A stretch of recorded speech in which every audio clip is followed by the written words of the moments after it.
edition of Dinner Demos here at Jefferson Healthcare.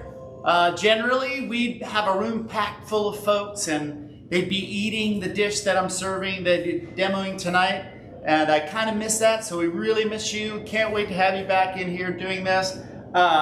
Tonight, I want to talk about the Salmon Nation. Yes, indeedy. We live in the Salmon Nation. And I have for you tonight the butchering of a nice coho salmon. But before we get there, I need to do a little mise en place for a remoulade. Now, a remoulade is a mayonnaise-based sauce that I guess the idea behind a remoulade is you do everything in your power to make it not taste like mayonnaise. Mayonnaise is the base, is the binder. So with that, let's start out by making a remoulade. I'm going to start out with half a cup of mayonnaise as my base. 1/2 cup mayonnaise, and of course, if you feel so inclined, you can make your own mayonnaise. It's kind of fun to do that, especially in a food processor. So there's my 1/2 cup of mayonnaise. Then I'm going to add 1 tablespoon of fresh dill. Since we're working with seafood, salmon in particular, we want to do things that kind of go on that side of it. So here goes 1 tablespoon of fresh dill. Been playing in the herb garden, as you can well see this evening. Here I've got 1 teaspoon of fresh tarragon from the garden.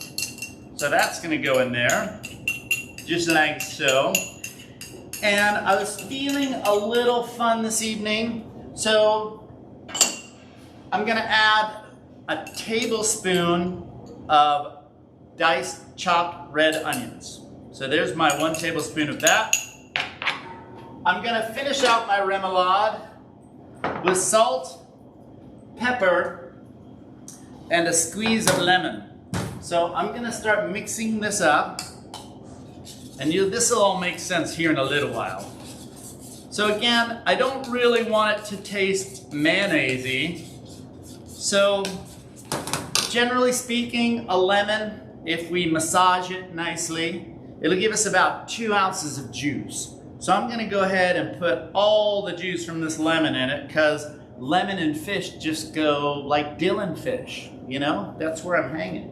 So here goes. I'm just going to pop this lemon in half, and if I just squeeze it through my fingers, then I can receive all the pips in my fingers and let all the juice just run through. So that's kind of nice. There's that. And then another one. My 2 ounces of lemon juice, right like that. Okay. Now I'm just going to give it a stir. And mayonnaise is an emulsification.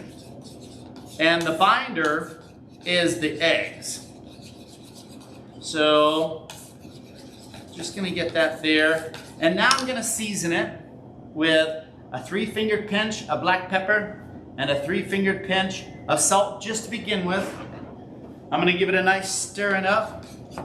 And keeping in mind, you can put anything you want to into a remoulade. As soon as you learn the method of turning mayonnaise into a remoulade, then you can put just about anything into it. This past summer, out in the orchard, I had apples that when you took a bite out of these apples hanging on a tree, it was just like a Sour Patch Kid.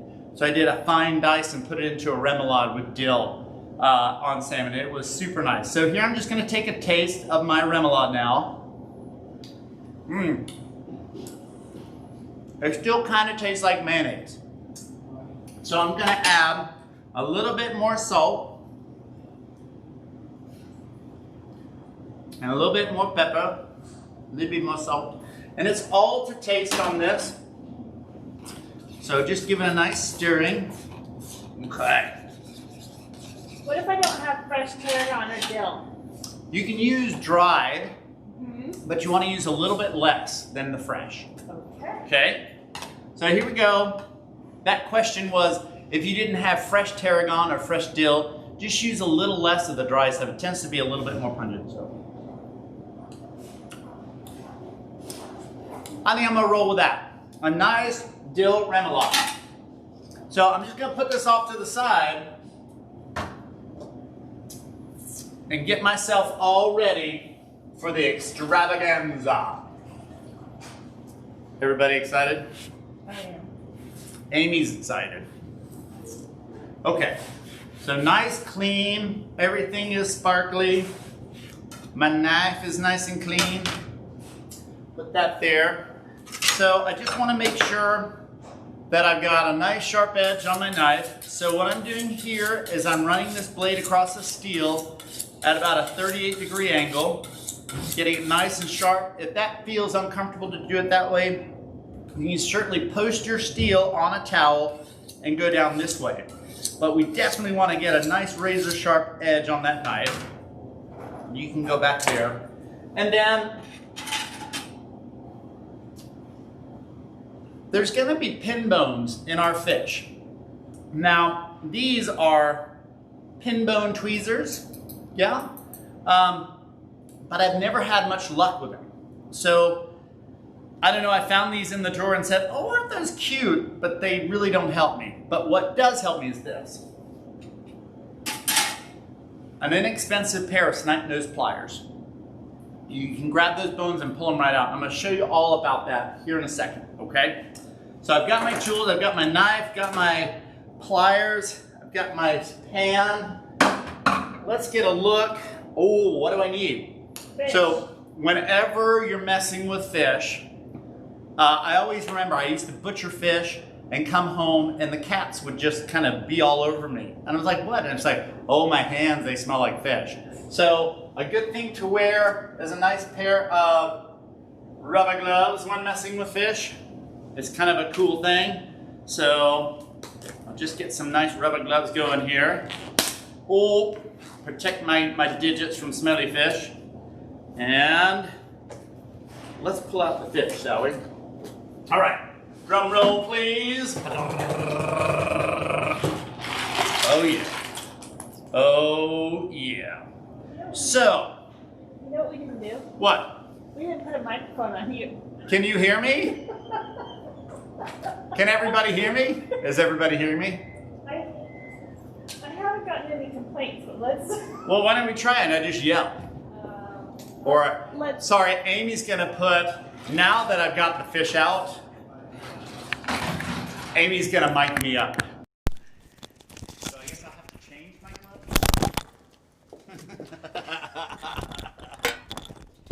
All right, here we go. And we're on there. And there's that.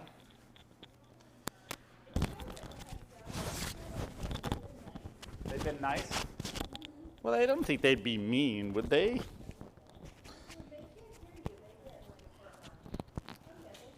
Can you hear me now? Can you hear me now? Now, Julie says they can hear you. Well, now you'll hear them better. now that as they're all reaching for their volume switch on their computer. This is what happens when you and I start late. Okay, back to where we were. The amazing salmon. All right, so this salmon is a coho that was caught. It was viscerated on the boat. They pulled off the head, pulled out the gills. They put it in a freezer in their hold. When the fish was frozen, they pulled that fish out. They dumped the fish into salt water, which immediately encapsulates it with salt water. Then they put it into the freezer to truly encapsulate it with salt water. This particular company this fish came from, I actually took 100 pounds of this fish to a James Beard dinner in New York City. I flew with the big cooler of fish. The taxi cab driver used some fun words when I said we got to put it in the back seat. It was kind of fun. Anyway, so when you're at your fishmonger or the fish store or the grocery store, wherever you buy your salmon, the likelihood of running into a whole fish is kind of slim to none. But the whole idea of understanding what to look for so you know that your fish is fresh. So if this fish had eyeballs and gills, we would look towards that the fish has, its eyes are clear and not murky. We look at the gills and make sure the gills are kind of on the red side of things and not turning that grayish burgundy color. And the other thing that we can do is that if we push down on this fish and we put our finger into the fish, just prod the fish just a little bit, we want that fish to recoil back. If it leaves a dent, that means that fish is starting to break down. So just those are the things to look for when you're in the market for a fish. Now, so we're in the cafeteria here, and these other sounds are putting me off, but that's okay. The ice machine goes off. So the first thing that I want to do when I have my fish is ask myself, am I right-handed or left-handed? If you're left-handed, you're just going to do it the opposite way that I'm going to show you tonight. And it's really important. There it is again. The ice machine's going off, baby. Here we go. So if you have a dry towel, you can use this towel to help you grip this slippery fish, but it also acts as if you slip with your knife, it's hitting the towel and not taking off a finger. So it's really important to do that. So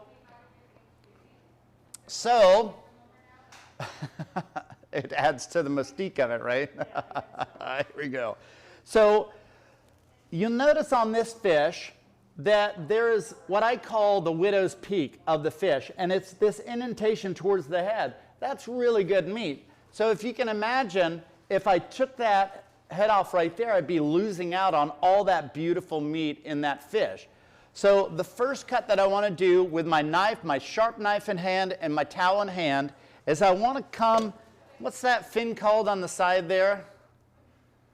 That fin right there? The pectoral fin?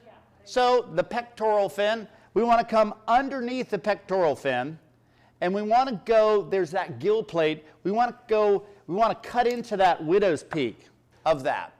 Now, since I'm making the fish do all the work for me, I'm going to flip the fish over, again on this side, come underneath the pectoral fin up into that head, and then we're going to hit the backbone, the bone that runs the length of the fish. This is going to take a little bit of World Wrestling Federation with the knife. Be very careful and just crunch through that. Now, what we have is the collar of the fish. And if you can see, there's the middle bone right here. And then off to the sides is where all the pin bones come out. And then this is the viscera cavity that we're going to remove. But this little beauty right here, if you're in the habit of doing 100 pounds of whole salmon and you get like a bunch of these work really well as like put them on the barbecue with some sweet sauce, even a barbecue sauce on this, and you just gnaw them like people eat salmon here in the Pacific Northwest, much like we eat fried chicken down south. It's kind of fun, bones and all, it's kind of fun. So there's the collar of our fish. And again, when I was saying, oh, it matters if you're right-handed or left-handed, I'm right-handed, so the first fillet that's going to come off is the right one. The second one's going to be the left one. It's a little bit more tricky to get that off. But before I start any of that, I want to ask myself the question, how do I feel about scales on my fish? Again, Pacific Northwest, it seems like people don't have a problem with scales on fish. But where I come from, yeah, we don't do that scale thing. So I want to show you just a quick thing. And we've all seen the kitchen gadgets to help us pull scales off of fish. They kind of look like a brush, but they're not a brush. They're kind of like this, they got these little, they just pull scales off of fish, right? I remember one time, what are the things they use on horses that are spring-loaded? They're kind of like the rings of teeth that are spring-loaded for burring out horses with. And they brought that in, we're just going through that, and the scales were just flying everywhere. And I thought, well, that's pretty cool. But I tell you this, other than using a hose in the backyard, and when I do that, I spray down across the scales, and those scales come off into the grass, but you'll find that's where your dog really likes to roll around. So be careful with that. The way I recommend, again, using my towel and my knife, if I just put this fish into a pan, and if I start at the tail and I just start against the grain removing those scales, like so.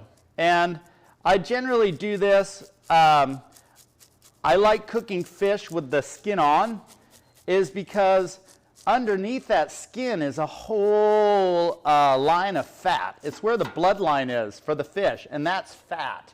And whenever you get that, you get moisture and flavor in your fish. So even if you don't intend to eat the skin of the fish, which once you take off the scales and you cook fish with the skin on, it becomes this kind of like a bacony flavor, a fishy bacony flavor, if you will, to the fish, which I really kind of have grown to love, the skin of salmon. But I'll just go through here, scaling this off, and this is, be careful doing this, because you'll do this, like I'll do this tonight, and I'll go home and I'll take a shower, and I'll wake up tomorrow morning and I'll say, I've got a growth on my face. And it'll be a scale that's been dried on my face if you do it long enough. But they like to stick everywhere. So there's that. All right, so clean it up just a tad and just wipe the excess scales off this fish. If I had a sink nearby, I would just douse this in the sink and make it all nice. But I can do it this way too. All right, let's get back to it then, shall we? Okay, now that my fish is scaled, I have some opportunities. To cook the fish with the skin on is a beautiful thing, and I'm going to show you why. But before I do that, I want to think about the anatomy of the fish. I want to think about that backbone, the bone. We call it a backbone, but it's a bone that goes from the front of the fish all the way to the tail of the fish. And the idea of filleting a fish is utilizing that bone that runs the length of the fish to guide my knife. Now, we're gonna go through the pin bones that are bones that jut out from that center bone. And as we take the knife through, it sounds like a zipper zipping up. So if you're nice and quiet, you might be able to hear that. But the first thing I want to do is with my towel, without any scales, put my towel down over the fish, and just this viscera cavity is right here. I just put my thumb underneath that. So I'm just holding the fish like this. And when I look at my knife, I've got a special knife this evening. Not to say you can't use just any old knife, but this is a scimitar. And if you'll notice, it's shaped like a boat in the front. Because not only are you doing long, shallow cuts, but you can also push this knife through if you needed to. The idea of me putting the heel where my thumb is, right on that center bone, and just starting the cut. And when I make the cut, I want to make sure that I go on top of the dorsal fin for this. So here we go. I'm just going to run that knife down, and keeping in mind that this knife is a saw. So that knife is going to be going back and forth as we do this. So there's that, and you can hear it zippering down and all the way through the tail. Boom. And I just lay this fillet out. There's my first fillet. And then what I can look at is to see how good of a cut I got on my fish. We can actually see that center bone going all the way down. And if there's no meat on that bone, then we've done a fairly good job of filleting that fish. And that comes into play when you're spending $7 for a whole piece, for a whole salmon. But then when you butcher it down, you lose 50%, 40%. It depends on how good you are with that knife to achieve how much percentage is usable product. And we'll go through this a little bit more because I've got some tricks to doing that. But now it comes to the time when I have to remove the left-hand fillet, and I'm right-handed. So here's where I have to use one of my little tricks. And so if I look at the fish from this angle, I'm looking at the viscera cavity in, and near the head of the fish, if I just, I wonder if I can do this backwards. If I just take the point of my knife and bring it up like an inch. And what I want to do is stick this knife all the way through and then out. Okay? So I'm just going to do that. Tell me if we have any questions, okay, Amy? If I'm just stick that through and then I bring it out. Okay? What that allows me to do now is an entry point to the underside of that center bone that runs the length of the fish. So now I'm just going to use my nice towel, putting it down over my fish and protecting my fingers, and then again, back and forth underneath the dorsal this time, all the way through the tail. And when we look at it this time, to say, I always do worse on my left-hand side. And you can see right here where I missed a few, but that's okay. I'm just going to put that there. I'm going to put the fillet that I did right here. And this is what we refer to as the plank. I'm just going to put that there. And I think at this point, I really just need to do a little cleanup. So I'm going to do that. Okay, because I've got scales and it's been fun. So generally I'll get it to this point, do a cleanup, and then I'll get into the finesse butchering of the fish. There's that. And I'll show you what I mean by the finesse butchering of the fish. Okay, there's that, like so. Okay. All right. I want to start by using the plank. The plank of the fish, it's got a relatively large amount of meat still on the fish. And any self-respecting, if you caught this fish, you want to use the whole fish. So what I'm going to do now is get a rather large tablespoon, and I'm going to start from the head of the fish, and I'll work my way down to the tail. And what I'm going to do is I'm just going to scrape that meat off of that plank of fish. Like that.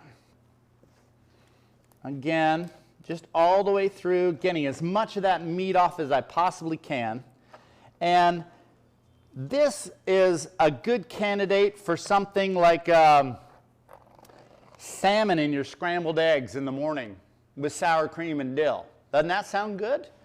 Or how about this whole phenomena of a salmon cake?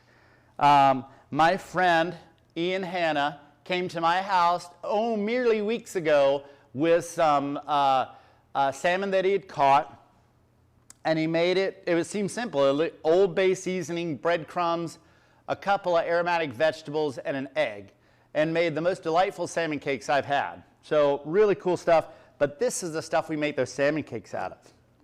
So we just want to take it all down like this. And so it's giving us, I would say, I got about 3 ounces of meat off of this plank. Now, when it comes to, now what do you do with the plank? Well, we can make a fish stock or fish fumet out of salmon bones, but salmon is a really fatty fish, so the stock that you get is going to be cloudy. It's going to be murky. And what it's perfect for is a base stock for a chowder. So a salmon chowder made with this is good. But how do you fit this whole plank into a small pot to make a stock? And it's, right? So now you can fold it up. Maybe we'll put that collar into there. So we have the makings for a fish stock. Any of my scraps that I'm going to have, I'm going to add to that. So there's my fish little parts. Let me get this. And it's a constant battle of keeping it nice and clean, especially when we're working on this secondary butchering of the fish. All right. I'm going to use my right-hand fillet that's we've taken all those scales off of it. And now we get into finesse butchering, which making sure that we have a nice sharp knife. Maybe you run it across your steel again, just to make sure it's nice. And what we have is, it's almost like a upside down U shape of bones that come down that cage the viscera. That's the guts and stuff. And so we want to remove those bones. So I'm going to start by doing that. And what I can do is I can just pick that first bone out right here at the top. And if I just very carefully just run my knife down very shallow underneath that viscera cage, and you want to be able to see the blade underneath those bones as you're pulling the knife through. So again, just pulling it through, just removing those bones, being very careful. And then we're going to get to the belly. Now, many people, they cringe when I do this, but I'll actually cut that belly off right there. So salmon belly, right there, beautiful stuff. there's quite a bit of meat there, but this one is harder to get with the spoon. So what I would suggest is just baking this off in an oven on a sheet pan, and then you can glean that already cooked salmon and make something like, well, you've heard of a tuna fish sandwich. Why couldn't you make a salmon fish sandwich out of that cooked salmon that you brought out of that cooked belly? So from this point, it's just cleaning up, giving myself a nice fillet. I'll come to the dorsal side, and I'll just straighten all that out, cutting off any of that. So there's that right there. Now I want to look at pinboning. Now, anybody will tell you that butchering fish is fun until you get to the point where you have to pinbone the fish. And this is where it gets a little tedious. I've got my pliers. I've got a little pail of water here, cold water, just to help me get rid of those pin bones. And now, looking at this fillet lying flat on my cutting board, thinking that the pin bones are just sticking straight up, they're not. They're kind of angled a little bit. So the best suggestion I can give is run your finger across and kind of bristle up those bones a little bit. And then when you decide that, okay, it's time for me to start plucking pin bones, just grab them and try and think about the less resistant way that they want to come out of that fillet. Because if you try and jerk them out like straight up, you're going to rip the flesh of the fish. So if I just keep on going in this manner and just pull those pin bones out as I go, again, this is a tedious part, but I can just come through one by one and just pull them out. And generally, if I just grab them with my snipe nose pliers and just tug a little bit, they'll release. If I come out and just start ripping them out, that's when I'm starting to pull apart the flesh of my fillet. So there's that. And just put that and get all those pin bones in there. Again, just pop them out. And I would say, if you go to a fancy restaurant and you pay a lot of money to eat a piece of salmon and you find a pin bone, you should probably say, hey, what the? Because people in kitchens, culinarians, should be doing a really good job at pulling these bones out because it's nice. And if I just run my finger down, I can feel as they get really small, they get more and more difficult to pull out, but keep with it, it's kind of nice. Okay, now, I'm only going to play with one fillet of the fish, and so when we talk about portioning a piece of fish up, right? This is my ice machine. So when we think about the tail of the fish, the tail is full of tendons and a lot of sinew is in that tail. The kind of like the Chateaubriand of this salmon fillet is in here. So when I start filleting the fish, I want to start from the head and work my way down to the tail. So 4 ounce, 4 ounce, 4 ounce, 4 ounce, 4 ounce, 4 ounce, 2 ounce at the tail. And we're not using up that prime meat for that. Okay, so before I go any further, I want to talk about cooking a piece of fish with the skin on. So if we were to cut a piece of this fish with the skin on, and we have a piece of fish skin on, and we go and flash it into a hot pan, a hot saute pan. We season it up with canola oil, a high temperature oil, and go to sear that fish, skin side down. And what's going to happen, as that fish, the skin hits the pan, it's going to retract, and it's going to go like this. It's going to cup. And so what happens at the exterior, the rim of that skin of the fish gets nice and golden brown. The middle, it kind of steams, and it's yucky. Ugh. So what we do is we score that fish. We make little incisions just through the skin. So when that fish hits the pan, it still lies flat. And it's scoring the fish, and that's done by just putting a little back pressure on the skin and just running a sharp knife through, and just gives you a nice little cut. Again, that's what we're talking about, is nice little cuts through the skin. You don't want to go too deep with that. So it works out really nice. But for this one today, my dish that I'd like to perform for you today requires that I remove the skin. This is where it gets kind of, everybody gets hassled when you say remove the skin off the fish, please, because it takes a little bit. The best thing that I can say is make sure you can have a tight grip with it with a nice towel, and start your cut at the tail, and it's going down and then into the fillet. So get that cut going first. And then what that does, we're still into that sinewy, tendony kind of part of the fish, but then I can just grab it and pull it off the cutting board, and as I move my knife through like a saw, I can bring it all the way down, and it does take practice to do, but there's that. You can see I got a pretty clean cut. Here, this is the skin. And in younger days, we would take this and we'd julienne the skin and deep fry it and give these crispies on a nice salmon plate. Especially smoking salmon with the whole fillet. If you scale the fish of the skin before you smoke it, then the smoked fish, then you julienne that and then deep fry it. It's like bacon. It's so beautiful.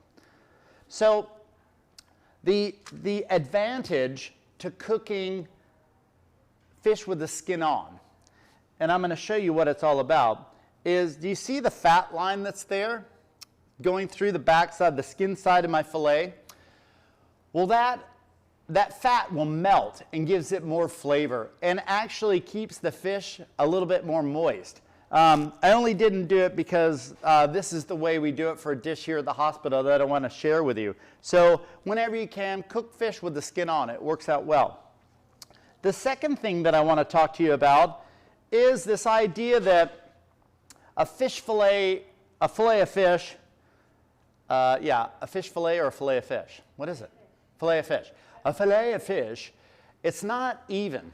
And what I mean by that is if I can use my hands to do it, so this is the fat part of the fillet, and then it goes thin like this.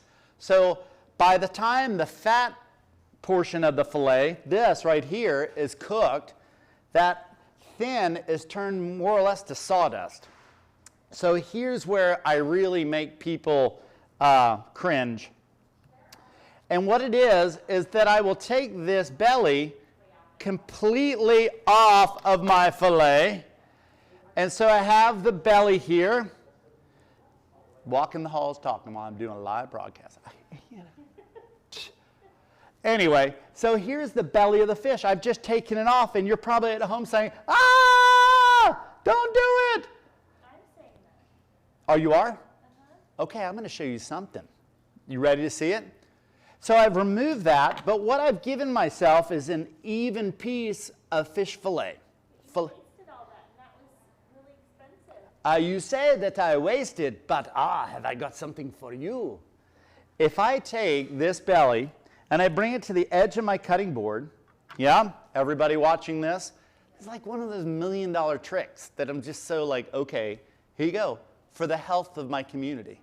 If I just take this knife and I just go back and forth with the knife and flatten it out just ever so nicely, yeah, and then I go out to the herb garden and I get some rosemary and I sprig out that rosemary like this, and then maybe I just, one end of that rosemary, I sharpen it up. Do you remember this from a couple of weeks back? Yeah. Okay, but here's where it gets kind of cool. If I start with the, let's see what I have. I have the bone side to the outside and the skinny part to the outside. And if I just come here and just start rolling this up, rolling my belly of fish up, then I can skewer it like so, boop, like this, and then I can just pop that off right there. And then what does it give me? A beautiful rosemary rose of salmon. And who is this for? This is first date material right here. Like, yeah, we butchered some salmon. I got, I'm cooking for this girl that I've been hanging out with, and this is what you serve right here. And it's a rose of salmon. And you just sear it up, season it, and sear it up. And it becomes, even with a dish, it becomes almost like a garnish on the plate of salmon that's been cooked. So there's that one. But let's get down and dirty with cutting the salmon pieces. So I'm gonna start at the head side, and I'm gonna portion it out, and I'm just gonna take like 4-ounce slabs off of that, just for everybody. And then I noticed towards the end, look at that, I got 1, 2, 3, 4, 5, and then that measly piece of tail meat right there. But I want to save one of these pieces right here. I want to move my salmon aside for a brief moment. And for a brief moment, I want to play pretend. I have my Palatex, which is a fish spatula. It's flexible. This one doesn't melt. It's made out of plastic, but I've got metal ones too that are nice and flexible. I've got my saute pan. Imagine, if you will, for a moment, we season this with salt and pepper, high temperature oil, canola oil, and we're searing it in, okay? So the way that I put this fish into my pan, if I'm looking like this, I'm going to put the fish this way and go there. Psst. So all that hot oil that's in my, psst, all that hot oil that's in the pan goes that way. Cool? So now that we're searing, it's gotten nice and golden brown. Check it out. Do you see it? Do you see it? Do you see it? A nice seared in. It's only quarter of the way cooked. I seasoned it with salt and pepper, seared it in canola oil till I got golden brown on both sides. But pure, the presentation side is always going to be the bone side of it. Here's where we take our little bit of remoulade and put it on the fish. And this remoulade is going to act much like a glue, but it's also a built-in sauce. Then I have a little bit of panko breadcrumb that's hot. I was going to get to that. You just ruined my whole segue into quinoa. So I've got panko with parsley that I'm going to put onto this fish ever so nicely, like so, and really bulk it up on there, because what we're looking to do is give this fish some texture. It's a hard thing to give a soft piece of fish texture unless you have crispy skin or something like panko breadcrumb that's crispy on there. I would say the other thing is quinoa. So the idea of taking quinoa, cooking it pasta method, and then drying it out, and then using that in lieu of breadcrumb is a fabulous way to go about it. This is a really simple dish to do. It's one we present here. We use quinoa on our rendition here at the hospital, but it's on our patient menu. And I would say it keeps the fish moist. There's a built-in sauce, and it gives a texture to the fish. Do we have any questions tonight for tonight's thing? Oh, Chanda. Hey, everybody. This is Chanda. Come on. Come on. There you go. And Chanda's going to put it in the oven for me. So any questions about salmon? Nope. Nope. So how about the idea of summertime, you got the barbecue going. Who's ever had a salmon steak? Like where you do a cross cut of the whole salmon and you put that on the grill. Kind of a nice thing. Marinades go a long way with that. That whole skewer idea goes a long way with salmon on the barbecue. Poaching fish. There's this idea of taking a piece of fish and brewing up a court bouillon, which is lemon juice, salt water, maybe some onion, aromatic vegetables and herbs in that court bouillon. And it's a poached temperature. There's just a little less than a simmer. You plunge your fish into it and take it up to temperature, which finished fish should be, by rule of thumb, 145 degrees on your stem thermometer, an internal temperature of 145 degrees. But as you well know, that is more or less a dry piece of fish. I prefer personally to have a piece of fish. I finish it at like a medium, so it rests up. So it goes at a medium temperature of about 120, and then it rests up to about 130, 135, which is a beautiful temperature to eat fish. It's still moist, it's still a little translucent in the middle, but a stem thermometer is going to be your friend. But if you're feeding the public, you want to make sure you take it to 145 degrees just to keep everybody safe. And as we're talking about keeping everybody safe, what's the date today? No, the 16th of November, 2020. Everybody wear your mask, wash your hands, and keep away from one another, please. Everybody stay safe at home, and we'll come up with something fun next week to do. I'm not going to tell you because I'm still conjuring it, but we'll come up with something fun to do. Do we have any questions, Amy? No? Everybody have just a beautiful evening and stay safe. Cool?